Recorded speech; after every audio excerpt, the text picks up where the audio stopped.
Oi, amigos. Eu quero iniciar aqui com vocês um projeto pessoal que tem por objetivo interpretar e fazer um estudo de algumas passagens bíblicas do texto sagrado que são relevantes para os nossos dias e as quais eu quero compartilhar. Eu quero aproveitar hoje, que é dia 26, para seguir uma orientação que foi de um professor meu, que sempre dizia sobre a importância do texto em Provérbios, que possui 31 capítulos, e que, tendo o objetivo de ser sabedoria para a vida diária, se você tiver o hábito de ler o livro de Provérbios um capítulo por dia, você ao final de um mês e depois retomando, vai poder adquirir sabedoria numa perspectiva judaica para a vida toda. Então, nessa cosmovisão judaico-cristã, tomaremos hoje o capítulo 26 do livro dos Provérbios para uma breve análise. Diz o capítulo 26. Você pode acompanhar no texto. Como a neve no verão e como a chuva na seiva, assim a honra não convém aos insensatos. Como o pássaro que foge, como a andorinha no seu voo, assim a maldição sem causa não se cumpre. O açoite é para o cavalo, o freio para o jumento, e a vara para as costas dos insensatos. Não respondas ao insensato segundo a sua estutícia, para que não te faça semelhante a ele. Ao insensato responde segundo a sua estutícia, para que não seja ele sábio aos seus próprios olhos. Os pés corta e o dano sofre quem manda mensagens por intermédio do insensato. As pernas do coxo pendem bambas, assim é o provérbio na boca dos insensatos. Como o que atira pedra preciosa num montão de ruínas, assim é o que dá honra ao insensato. Como o galho de espinhos na mão do bêbado, assim é o provérbio na boca dos insensatos.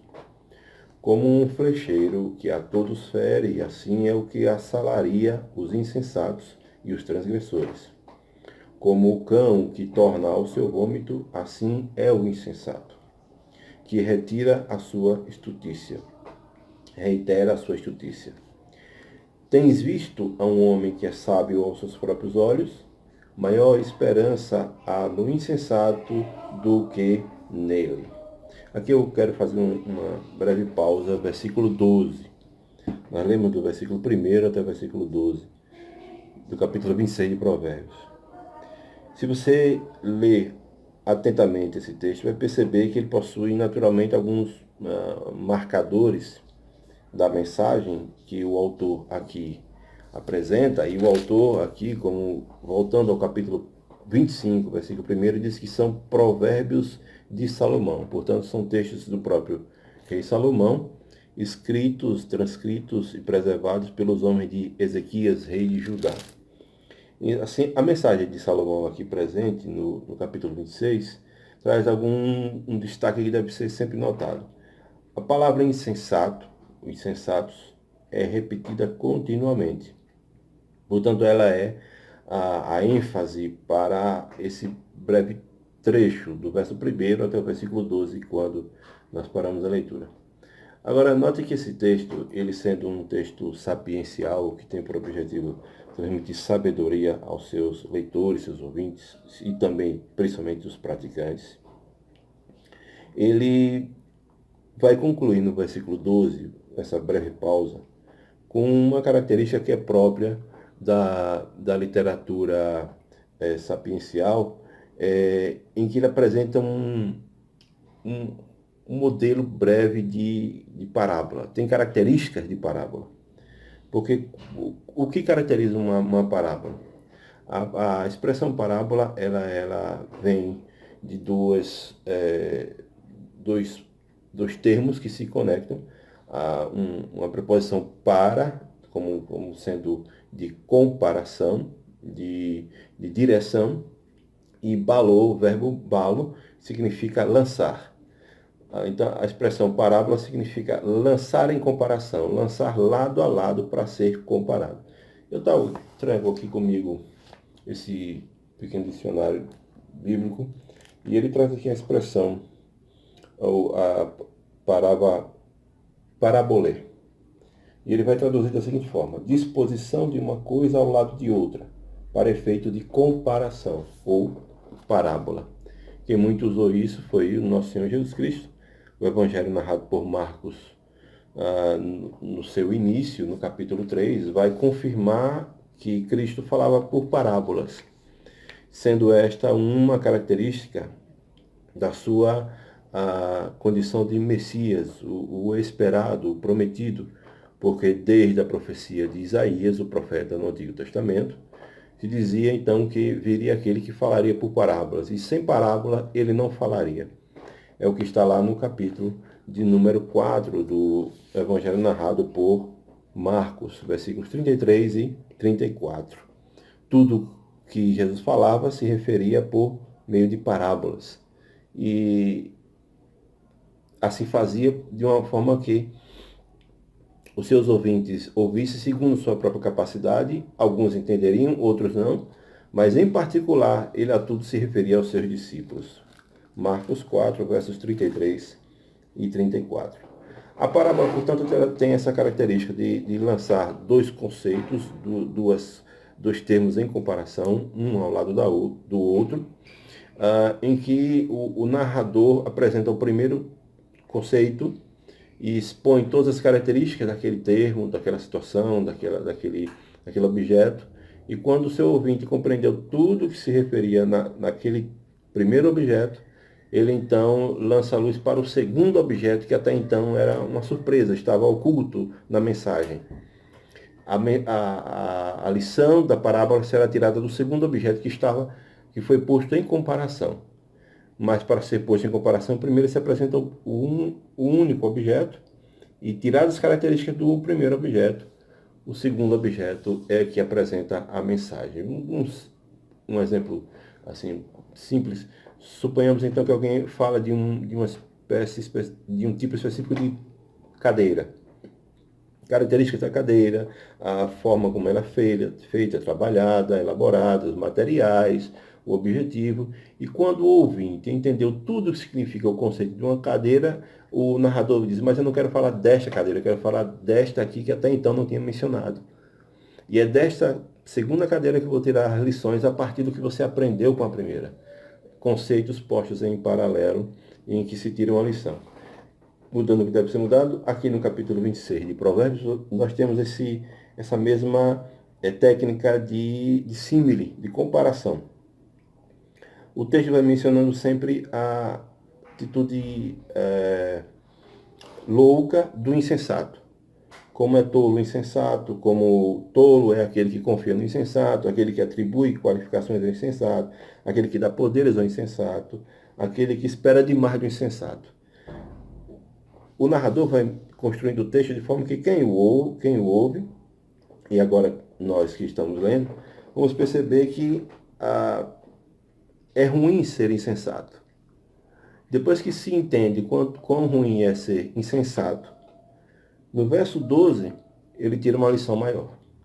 Mas veja, verso 12, eu vou repetir. Tens visto a um homem que é sábio aos seus próprios olhos? Maior esperança há no insensato do que nele. Portanto, o versículo 12, ele fecha esse primeiro trecho aqui de ensino, destacando isso. Se ser insensato é ruim, é algo que não deve ser buscado, é algo que deve ser evitado, ainda há maior esperança para o insensato do que para aquele que é sábio aos seus próprios olhos, aquele que é soberbo, aquele que é arrogante. Então a lição que tiramos aqui desse primeiro trecho do capítulo 26, no versículo 12, é esta, que aprendendo o que se deve evitar com o insensato, ainda assim é infinitamente menor do que ser um soberbo, um sábio aos seus próprios olhos. Cabe aqui então a lição de que a sabedoria aos seus próprios olhos é terrível, é pior ainda do que um insensato. do que ser um insensato. Continua o texto a partir do versículo 13 da seguinte forma. Diz o preguiçoso, agora muda a qualificação, diz o preguiçoso. Um leão está no caminho, um leão está nas ruas. Como a porta se revolve nos seus gonzos, assim o preguiçoso no seu leito. O preguiçoso mete a mão no prato e não quer ter o trabalho de a levar à boca. Aprendeu aqui o ouvinte sobre o que é preguiçoso, quão ruim é ser preguiçoso, quão terrível é a qualificação de ser tido como um preguiçoso. Agora vem a lição no versículo 16, tal como no versículo 12.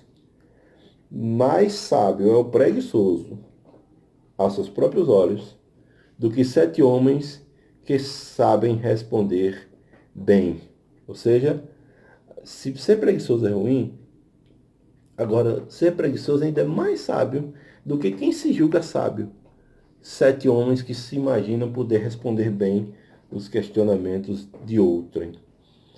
Note que agora o Salomão, em seu provérbio, ele vai criar um nível de gradação, de qualificações de pessoas que devem ser evitadas, deve-se tomar cuidado com elas. Agora existem pessoas que são piores ainda. Então ele primeiro coloca o insensato. É ruim ser insensato, é ruim se relacionar com o insensato, é danoso estar próximo do insensato. No entanto, o insensato ainda não é tão ruim quanto o soberbo, o que é sábio aos seus próprios olhos. E aí ele muda agora de parâmetro. Considere o preguiçoso. Se é ruim o preguiçoso, ele traz dano para si, para a sociedade, preguiçoso.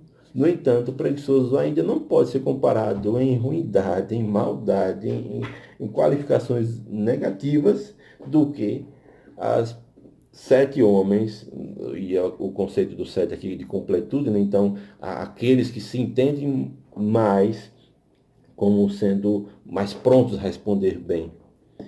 Traz para nós a lição de que quem está pronto para responder de imediato e se entende como que tem a resposta pronta para tudo em todo momento, esse ainda é tão tolo e tão deve ser tão evitado quanto preguiçoso. E aí o texto continua a partir do versículo 17, vamos caminhar para o final, que diz o seguinte: quem se mete em questão alheia é como aquele que toma pelas orelhas um cão que passa, como o louco que lança fogo, flechas e morte, assim é o homem que engana o seu próximo e diz: fiz isso por brincadeira. Sem lenha o fogo se apaga, e não havendo maldizente, cessa a contenda. Como o carvão é para a brasa e a lenha para o fogo, assim é o homem contencioso para acender rixas. As palavras do maldizente são comida fina que desce para o mais interior do ventre. Como o vaso de barro coberto de escória de prata, assim são os lábios amorosos e o coração maligno. Aquele que aborrece dissimula com os lábios, mas no íntimo encobre o engano. Quando te falar suavemente, não te fies nele, porque 7 abominações há no seu coração. Ainda que o seu ódio se encobre com engano, a sua malícia se descobrirá publicamente. Quem abre uma cova, nela cairá, e a pedra rolará sobre quem a revolve. A língua falsa aborrece a quem feriu, e a boca lisonjeira é causa de ruína. O capítulo se conclui, embora o sentido e o parágrafo no texto hebraico, eles terminem ao final do versículo 21, quando existe no texto hebraico alguns marcadores de parágrafo, e no versículo 21 se conclui um parágrafo que se iniciou sua ideia ainda no versículo 19 do capítulo 25, em que a 17ª letra do alfabeto hebraico, o P é posto como um marcador final do sentido. É o que chamam aqui o doutor Edson Francisco, ele chama de parágrafo aberto. Fecha-se o parágrafo e continua, ainda que numa outra linha, mantém-se o sentido, mas fecha-se o parágrafo, fecha-se o sentido do parágrafo. É o que diz aqui o texto original. Então, a partir do versículo 21, se conclui esse nível de comparação. Note, então, que entre o verso 27 até o verso 21, se apresenta um outro personagem com o qual eu quero fechar aqui esse breve apresentação, esse breve registro, que é falar sobre o homem contencioso que guarda rixas. Dessas qualificações que se apresentam no capítulo 26, e como eu disse, gradações de pessoas cujo comportamento devem ser evitados, o autor apresenta, então, inicialmente o insensato, que deve ser evitado. No entanto, ele é menos danoso ainda do que o soberbo, que é sábio aos seus próprios olhos. E o preguiçoso, que deve ser evitado, ainda assim ele é menos danoso do que homens prontos para dar resposta em qualquer momento, supostos sábios aos seus próprios olhos também. E ainda assim, há ainda um tipo de pessoa que deve ser evitada, que é o contencioso, que cria rixas, o que rompe os laços com outros, e aqueles também que guardam contendas no seu coração, ainda que seus lábios falem palavras doces ao ouvido. Enfim, esta é a breve exposição que quero fazer nesse dia, apenas para ressaltar a importância do estudo do livro de Provérbios como sendo sabedorias diárias. 31 capítulos, podem ser estudados um capítulo por dia, e assim você vai renovar a sabedoria diária dos antigos para todas as situações da vida.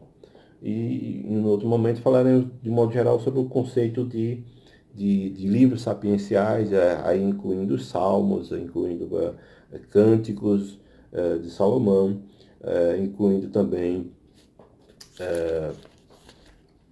Jó como sabedoria para enfrentar as dificuldades da vida, enfim, e outros trechos das Escrituras Sagradas. Agradeço a sua atenção e me despeço. Até o retorno.